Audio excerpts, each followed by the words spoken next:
clase. En el nombre del Padre, del Hijo y del Espíritu Santo. Amén. Ven, Espíritu Santo, llena los corazones de tus fieles y enciende en ellos el fuego de tu amor. Envía, Señor, tu Espíritu y tu será creado y se renovará la faz de la tierra.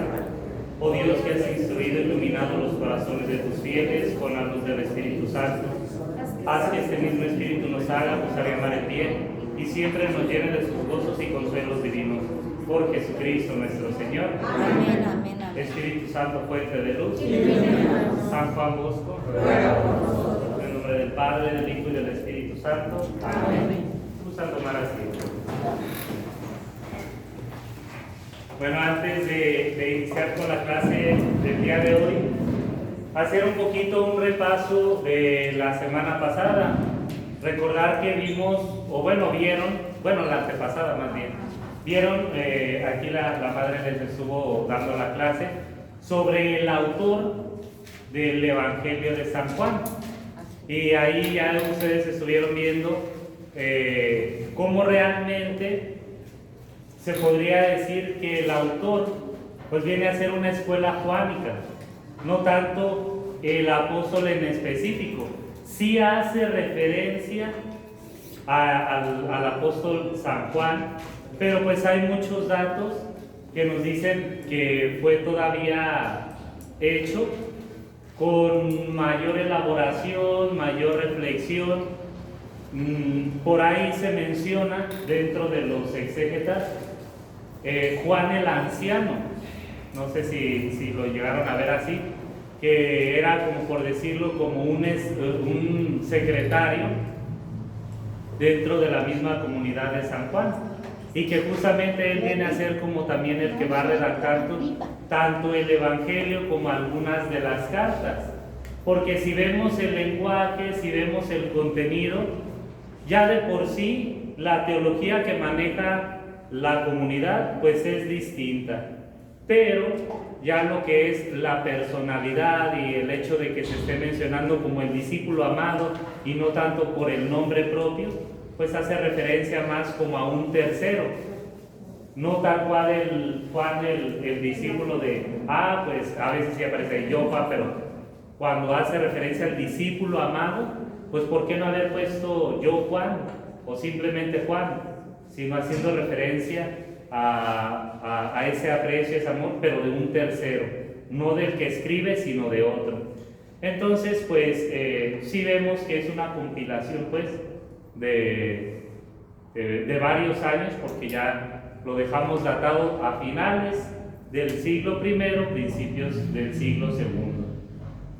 Y pues con esta referencia de que la comunidad de San Juan, que ya era una comunidad adulta en la fe, que no solamente necesitaba conocer los hechos históricos, porque ya los tenían en cuenta, sino que necesitaban algo más. Y por eso, a partir de las reflexiones de San Juan, es que queda inscrito el Evangelio de San Juan, tal cual como el autor, como para darle el realce del nombre, Juan el apóstol, el autor intelectual, otro Juan, o Juan el anciano, o algún otro secretario, alguno mismo de la comunidad, el que redacta el Evangelio. Sí, eso para sobre todo tomar en cuenta sobre el autor. Muy bien, creo yo se había concluido con eso, es la comunidad juánica la que atestigua la veracidad histórica del testimonio del discípulo amado. Así pues, Juan se apoya en un último análisis, en un testigo ocular, es por tanto un evangelio testimonial.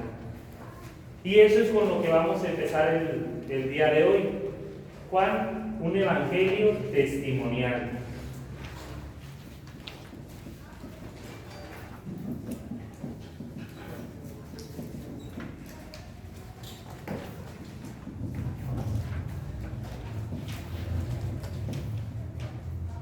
Sabemos que justamente los evangelios de por sí ya son una experiencia viva de Jesucristo.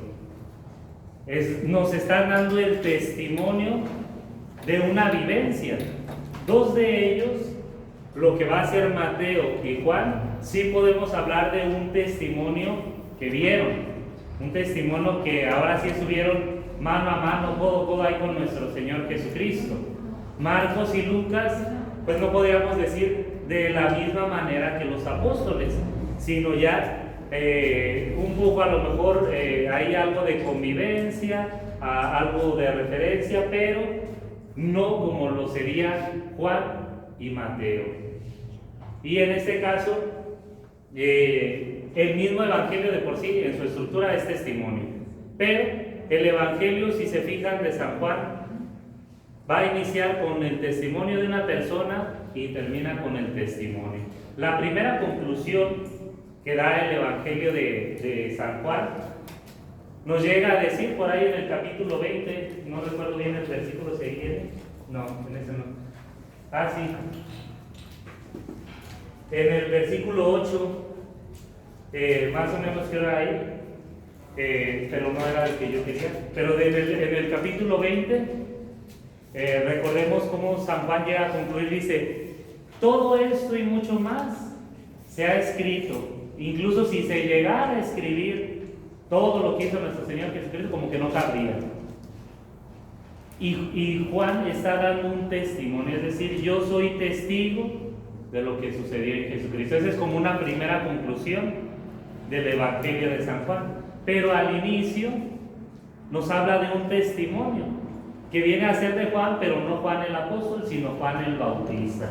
Incluso ahí en su librito, ahí es la página 4.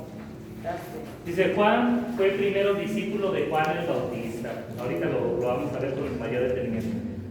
Comienza con el testimonio de Juan el Bautista y continúa con episodios de la vida de nuestro Señor Jesucristo, al igual que los demás evangelios sinópticos. Mejor lo voy a poner por medio.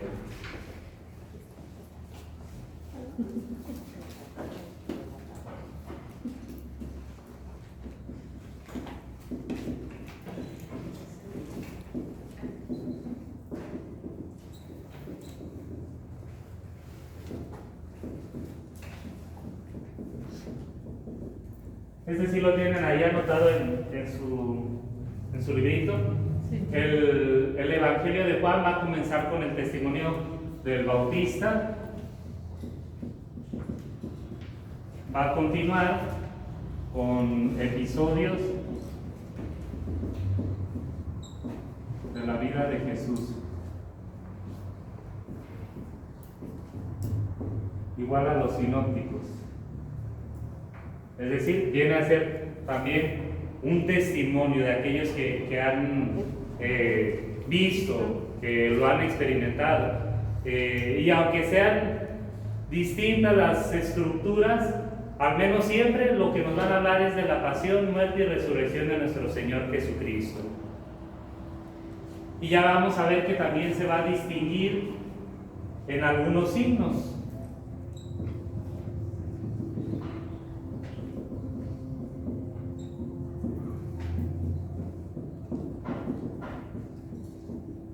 Estos ahorita los vamos a ver un poquito más adelante.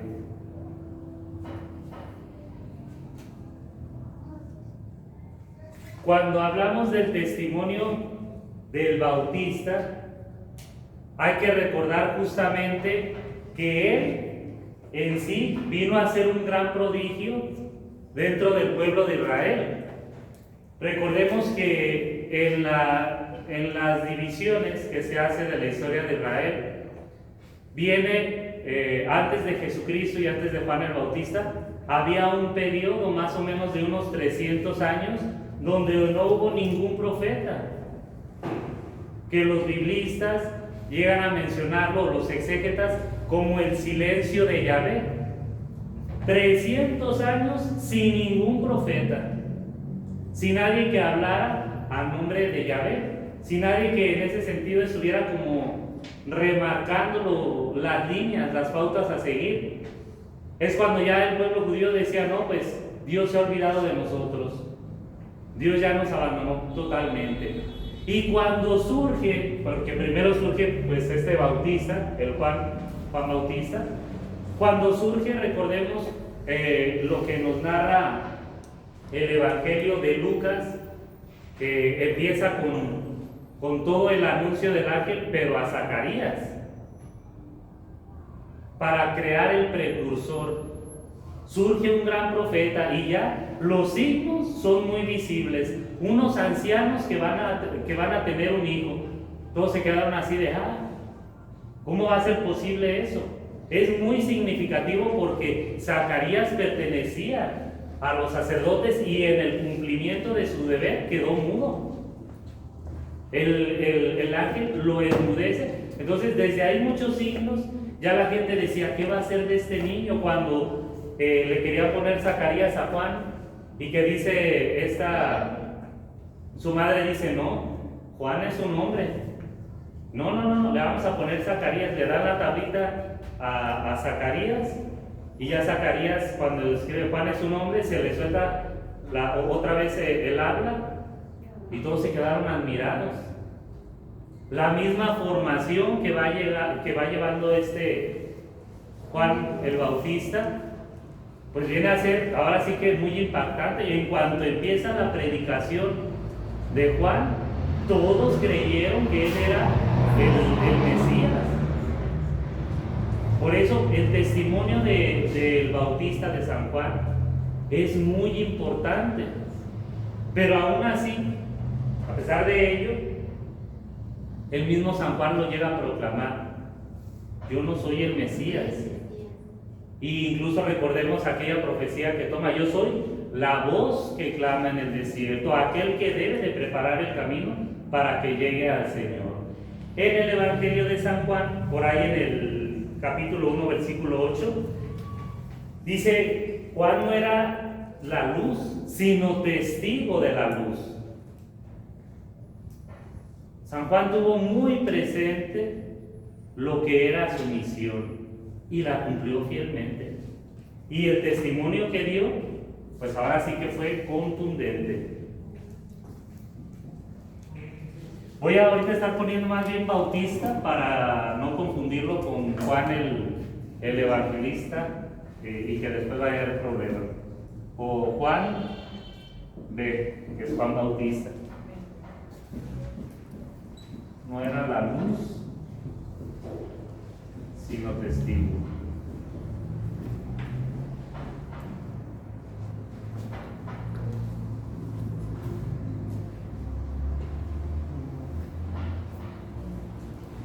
Ahí no sé si me puede prestar uno de sus manuales, porque no sé qué es lo que viene para que me completen y qué es lo que...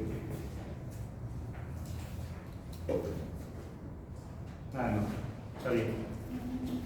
Gracias. Muy bien, entonces dice: Juan Bautista no era la luz, sino testigo. Y fácilmente podríamos decir que si en algún momento dado por ahí alguna tentación que hubiera tenido Juan el Bautista, si él mismo hubiera dicho, si hubiera proclamado como Mesías, yo les aseguro que toda la gente lo hubiera seguido. Pero hay una cuestión muy interesante en Juan el Bautista que inmediatamente hace ver que no era el Mesías. Y una es que no realizó ningún milagro. Sí, no sé si habían notado eso. Juan Bautista no hizo milagros. A pesar de que tuvo, ahora sí, como mucha influencia en el pueblo de Israel, no realizó ningún milagro. Hay que recordar, el Mesías iba a traer signos muy palpables para la salvación del pueblo de Israel. Y por eso Juan no. Dice: yo nada más soy la voz que clama en el desierto. Entonces no hace milagro, pero lo que dice de Jesús, todo queda testificado. Juan no hizo ningún milagro. Recordemos también aquel diálogo cuando van los discípulos: oye, queremos ver si tú eres el Mesías, nos mandó Juan. Y ya cuando Jesús les dice: vayan y díganle lo que ustedes mismos han visto, ya que estaba apresado Juan. Vayan, díganles que los sordos oyen, los mudos hablan, la palabra de Dios se le está dando a todos los pobres, a todas las personas, son signos mesiánicos. Vayan y den testimonio. Entonces, Juan no hace milagros, pero testifica sobre Jesús. Pero testifica las obras, aquí la vamos a poner, de Jesús. Es verdad.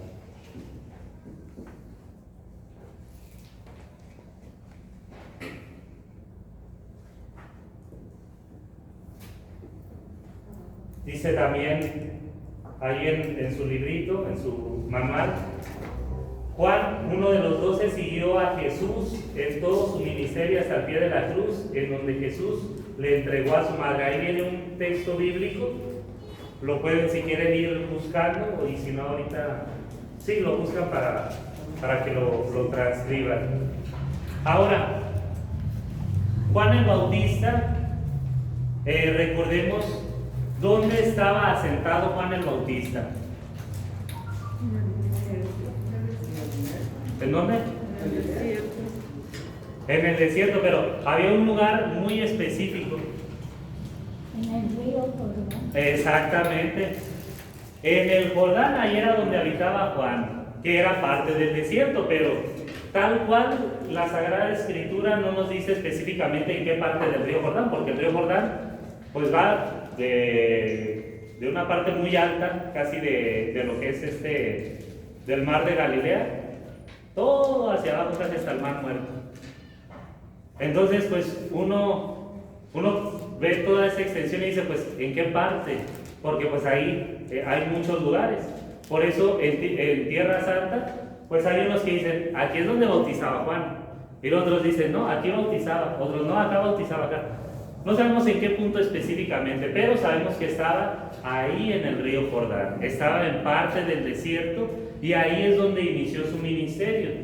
Y cuando Juan empieza su ministerio, pues empieza a jalar mucha gente. Y de la gente que se empieza a convertir y que se empieza a transformar, también surgen discípulos. Aquí, como dato curioso, muchos dicen que San Juan pertenecía a los esenios. No sé si ya saben qué era el grupo de los esenios. ¿No? Okay. El grupo de los esenios. Jesús era esenio, ¿no? No. El grupo de los esenios eran como monjes que vivían en el desierto. Tenían como una vida comunitaria, es como si se juntaran varios, tenían una comunidad, pero por lo general estaban como un tanto apartados. Solían en ese sentido estudiar mucho sobre la palabra de Dios, hacían sacrificios, hacían ayunos, eran pues tal cual como casi un tipo de monjes en la actualidad, pero eran como muy estrictos. San Juan se cree que perteneció al grupo de los esenios, y cuando ya inicia su ministerio público, por decirlo, cuando inicia su labor, tal cual pues tiene que dejar ahí la comunidad escénica. Y cuando empieza, es como por decir, como si ya se hubiera graduado, y él, al ser ya como maestro, pues muchos se empiezan a acercar y él toma discípulos.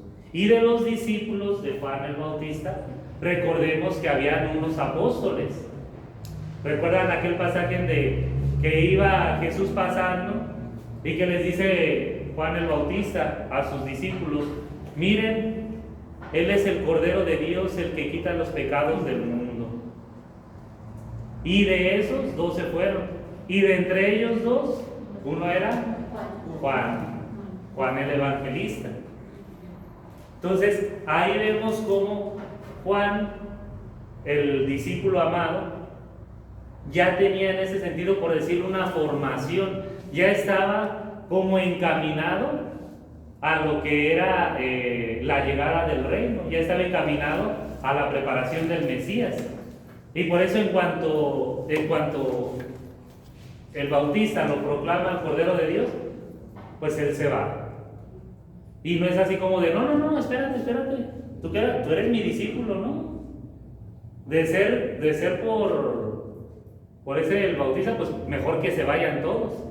Pero no, igual todavía se quedaron unos porque la labor de Juan el Bautista continuaba. Él tenía que seguir estando llamando a la conversión. Sabemos que pues poco después va a concluir su labor porque pues lo van a apresar.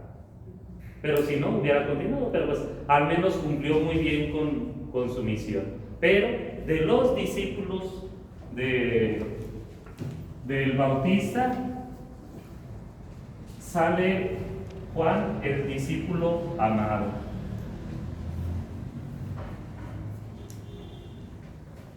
Entonces aquí para ir recapitulando, el Bautista se cree era Esenio. Para que tengamos, ya después si quieren pueden investigar más sobre las comunidades de los esenios. A propósito de ello, los últimos escritos que se habían descubierto de las Sagradas Escrituras fue justamente en una parte del desierto donde se creía que había una comunidad de esenios. Por ahí andaba en 1940 y tantos, creo, no recuerdo bien la fecha, andaba un muchachito cuidando allá a sus ovejas, a sus borregas, lo que sea, y estaba aventando piedras, y cuando aventó una piedra, así como en unas grutas, se vio que se quebró como un cántaro atrás, y le siguió aventando y se veía que se quebraba, fue y se encontró varias vasijas con muchos rollos de las Sagradas Escrituras, y este muchachito, pues no sabiendo lo que era, va y como quien dice lo vende en el mercado negro. Cuando en el mercado negro se dan cuenta de que son textos de la Sagrada Escritura, no hombre, pues imagínense, aquellos que lo reconocieron se hicieron multimillonarios, y son de los textos, se encontraron muchísimos rollos y bien conservados, y se encontraron en una comunidad de los esenios, ahí en Qumran, que son los textos de Qumran, son como los últimos que se descubrieron y que vienen como mucho más completos y más cuidados. A propósito de que Juan el Bautista era esenio. Y entonces decíamos, el Bautista se cree era esenio, también de que Juan, el discípulo amado,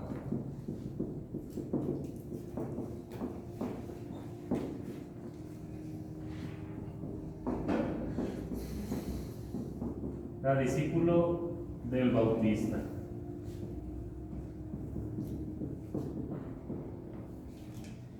Y ya cuando hace esa proclamación del Cordero, pues deciden irse con él. Y el discípulo amado, tal como nos dice ahí en el manual, dice, va a estar desde que lo ve, desde que lo conoció, va a estar incluso hasta el momento de la cruz, al pie de la cruz.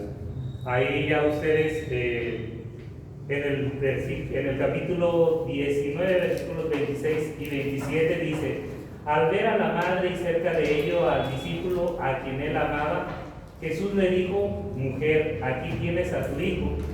Luego dijo al discípulo, aquí tienes a tu madre. Y desde aquella hora el discípulo la recibió en su casa. Eso es lo que van a poner ahí en el cuadrito que viene. Van a anotar el versículo 26 y 27. ¿En cuál cuadrito? En la página 5. Ahí viene para que. En el cuadrito. Van a anotar, vayan a su Evangelio de San Juan. Del 19 al 26 y 27. Capítulo 19, del 26 al 27. Y lo que dice ahí lo anotamos. Sí. Es en Dice, al ver a la madre, igual si lo quieren ir anotando, ya dependiendo de las 19. Ahí viene en su manual. Sí, igual, esa va a ser su tarea. Cada uno de los recuadritos que ustedes vayan viendo, en esta ocasión tenemos 3, ahí vienen los versículos al final. Por ejemplo, en el siguiente recuadro es 28. Luego entró el otro discípulo, el que había llegado. Y en el último 20:31. Entonces, ahí le completan, ven su texto, su Sagrada Escritura, ven el versículo y lo anotan tal cual. ¿Sí? Para que lo transcriban. Muy bien. Pero ahí tienen unos paréntesis. Por eso. El versículo. Ahorita vamos a eso. Eso sí. Muy bien, entonces, pues ya después decimos, Juan el discípulo amado, era discípulo del Bautista, permaneció junto a Jesús en la cruz. Permanece ahí incluso después de la resurrección. Él fue testigo. Él es el primero que ve el sepulcro vacío. Recordemos en el Evangelio de San Juan, cuando dicen que ya el sepulcro que María Magdalena ve que está abierto, ahí se van corriendo y dice, Juan llegó primero, iba Pedro y Juan, y dice, como estaba más joven, llegó primero, pero no entró, dice, nada más se asomó, vio que no había nada y no entró, se quedó como que respetando la primacía de Pedro. Entonces, él, aunque llega primero y no entra, sí alcanza a ver que no hay nadie testigo de la resurrección. Por eso decimos, es un evangelio testimonial. Y ya dice, entró el otro discípulo que había llegado antes a él vio y creyó. En ese momento en el que Juan, el discípulo amado, ve que no había nada, cree. No fue así como de, se robaron el cuerpo de mi Señor, como diría Magdalena. No, o sea, él en cuanto ve, ya resucitó. No lo vio, ya resucitó. Por decirlo, es como que tenía esa fe como ya bien afianzada. Y es el testimonio que nos da. Y justamente ahí en los paréntesis dice, él fue un testigo ocular. En el primero le ponemos, vio. Dice, pero su visión fue una visión de fe. Y luego en el siguiente paréntesis, creyó. Entonces, ¿vio? Y creyó. En el primero, vio. Sí. Este es en el primero y en el segundo.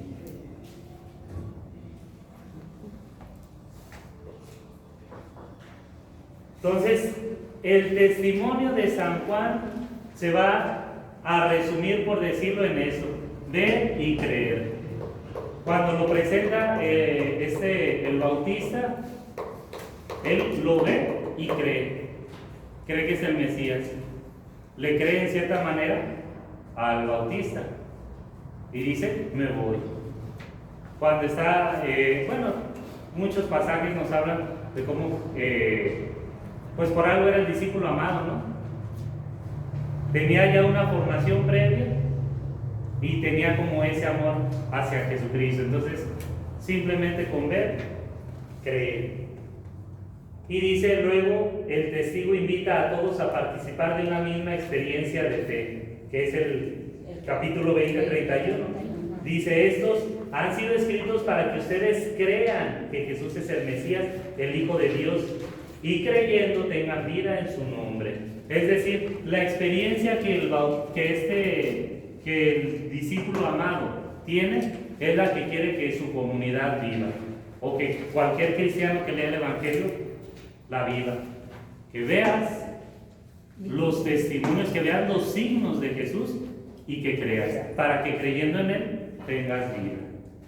una vida eterna. Ese es el testimonio de Juan el Bautista, y por eso decimos, es un evangelio testimonial. ¿Hasta ahorita aquí alguna pregunta o alguna duda? ¿No? ¿No? Muy bien, entonces, de lo del librito por hoy le vamos a dejar hasta ahí. Vamos a ver ahora unos datos que nos van a ir complementando lo que es el Evangelio de San Juan. Esto que sigue a continuación, esto sí ya no viene en su manual, eso ya si quieren lo pueden anotar en su cuaderno. Aquí le vamos a poner como Juan y su relación con los sinópticos.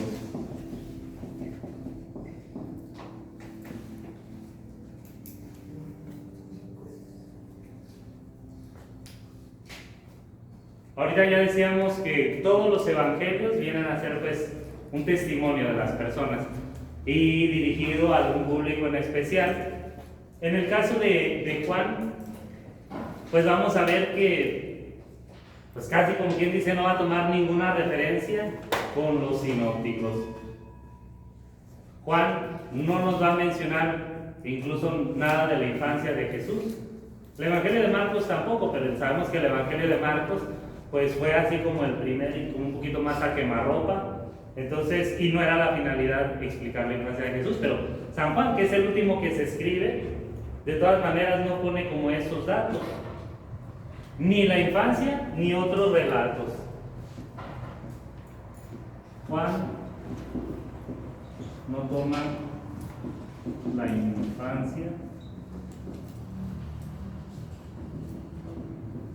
ni otros relatos.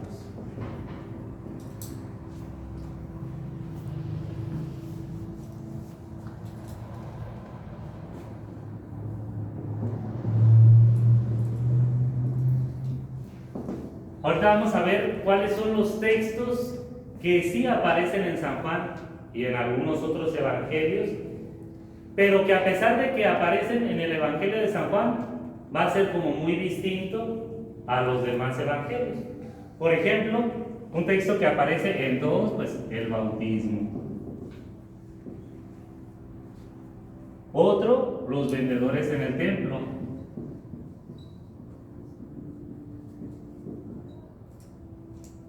Otro, la multiplicación de los panes.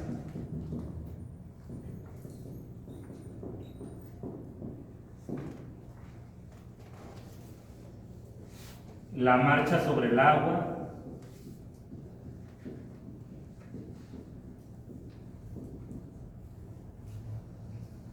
La unción en Betania.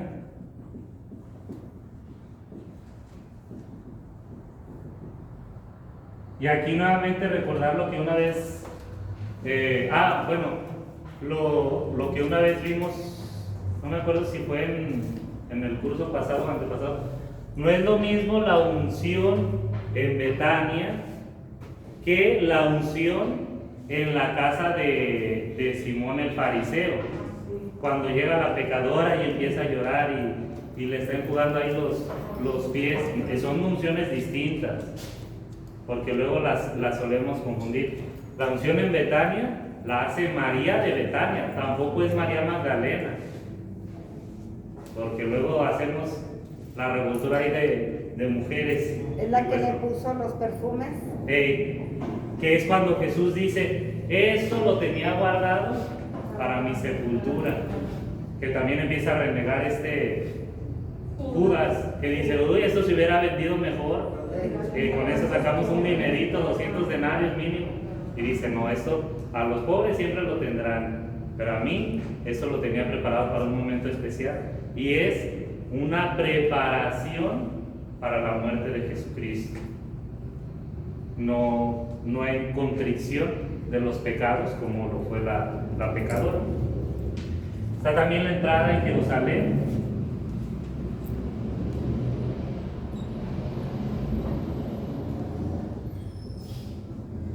Y pues no podía faltar lo que es la pasión y resurrección.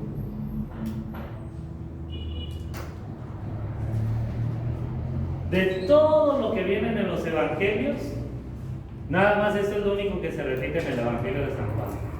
De ahí en más, todo es distinto. Tiene una fuente ahora sí que única, la fuente juánica, San Juan. Porque la influencia también, así como de los evangelios, de los otros evangelios con San Juan, pues no. Es muy, muy distinto. Entonces, en lo único que van a coincidir es en esto. Punto. Pero, a pesar de esto, es una manera propia.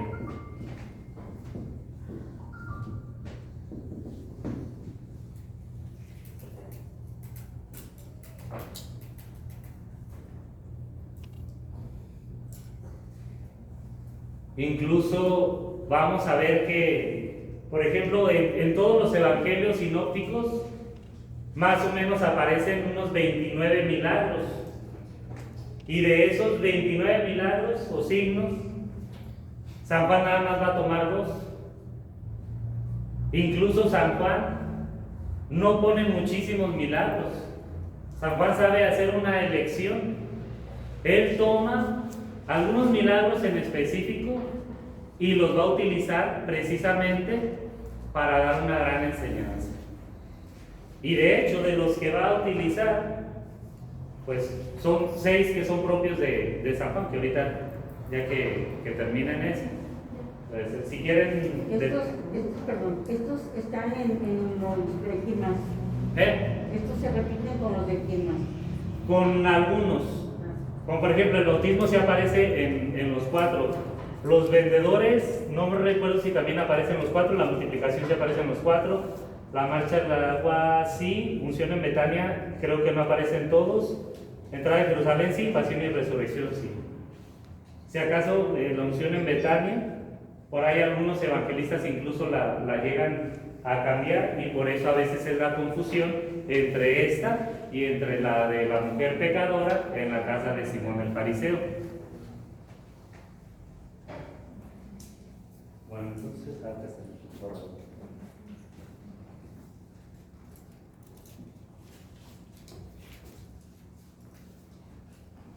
Muy bien, entonces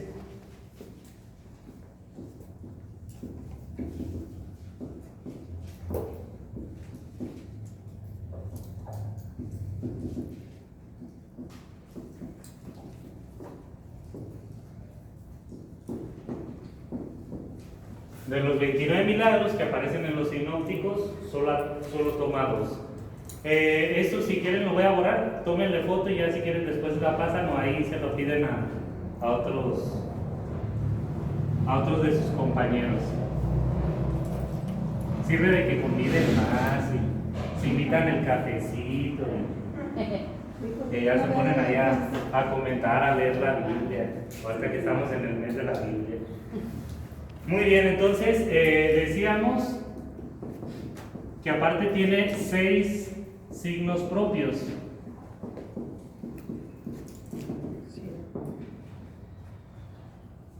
Estos signos propios, pues el primero, el de Caná de Galilea. Recordemos que no aparece en ningún otro evangelio. Bueno, se los voy a ir poniendo también hacia abajo. La curación en Cafarnaúm.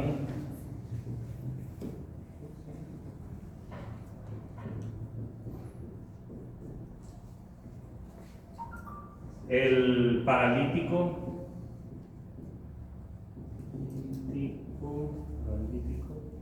de Betsaida, por lo que más fácil lo vamos a ubicar es por el de la fuente de Betesda. Recordemos aquella fuente que dice tenía todos los pórticos, y que decía, no, pues es que cuando se empieza a quitar el agua no hay nadie que me meta, y ahí lo sana. Ese también es propio de San Juan, el ciego Betsaida. el ciego de nacimiento.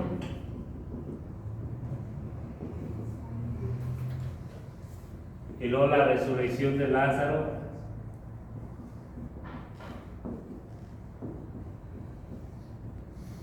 Aquí también recordemos el ciego de nacimiento que lo hace, ahora sí que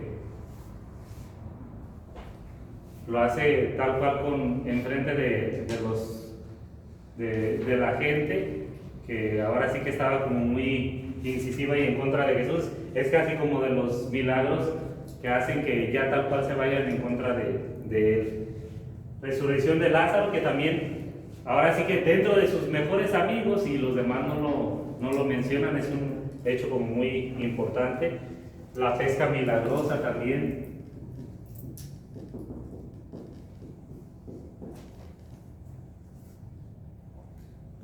Son 2, 4, 6, son los 6 signos que va a utilizar Juan y que van a ser propios de él.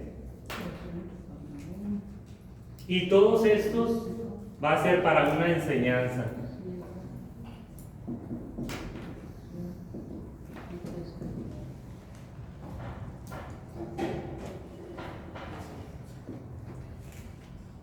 Vamos a ver que no nada más los va a tomar así como de, pues fíjense que pasó esto y esto, ¿no? En cuanto les expliquen o en cuanto lo pongan en el Evangelio, después viene como toda una iluminación. Porque recuerden, habíamos dicho, el Evangelio de San Juan es un evangelio teológico, que no solamente te va a narrar los hechos, sino que te va a llevar a una reflexión, te va a tratar de introducir como en el misterio del Cristo y del Dios. El Cristo como Mesías, el ungido, y ese mismo Cristo, Mesías, como Dios, como el Ser Supremo. Vamos a ver también, voy a borrar desde aquí arribita, que es un evangelio rico en discursos.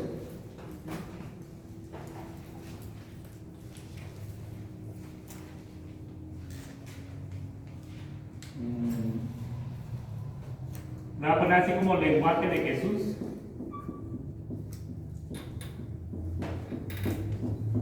Rico en discursos. Es algo que primero sorprende. Si nosotros vemos los evangelios sinópticos, Jesucristo aparece como un hombre bien sencillito.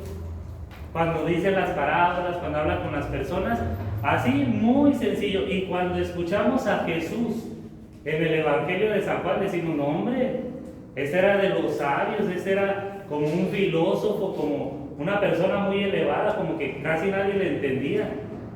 En boca de Jesús vemos muchos discursos que tienen un lenguaje profundo,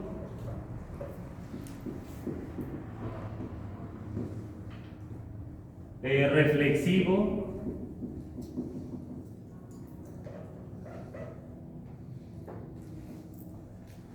y abstracto.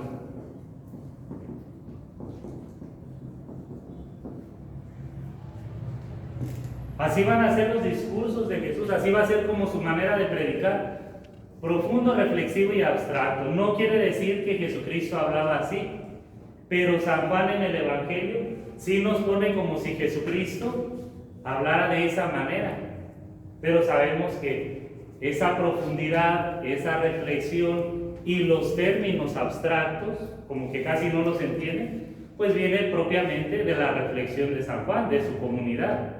Porque ese evangelio va dirigido ya no a personas que quieren saber lo que sucedió, sino que quieren seguir profundizando en su fe, que quieren llegar ahora sí como al meollo de la situación.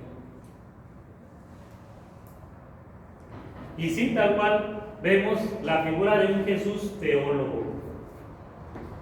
Voy a borrar ya lo de los 6 signos.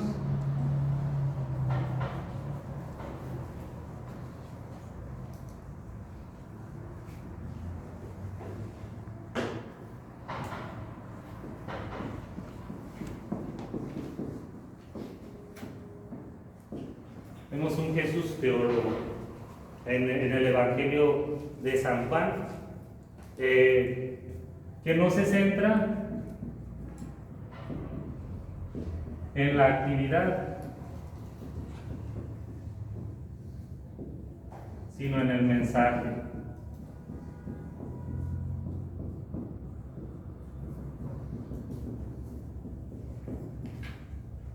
Es decir, San Juan nos presenta a Jesús como un gran pensador, como una persona que nos viene a enseñar, y que no, el Evangelio no se va a centrar en una actividad. Jesús está haciendo ahorita aquí, lo está haciendo allá, y luego acá, y luego acá.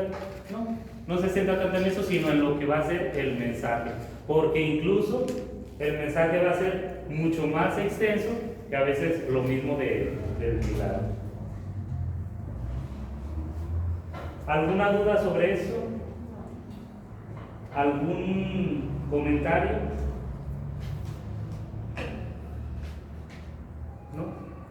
Pues ya.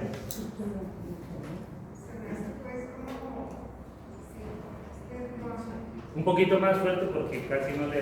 No tenía ningunos estudios de nada y sin embargo ese que escribió de forma más elevada.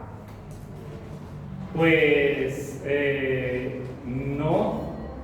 Sí tenía en cierta manera estudios y ahorita, bueno, más bien para la próxima clase vamos a ver cómo el ambiente en el que él se manejaba era un ambiente culturalmente más helenístico y había ahora sí como mucha demanda entre los pensamientos.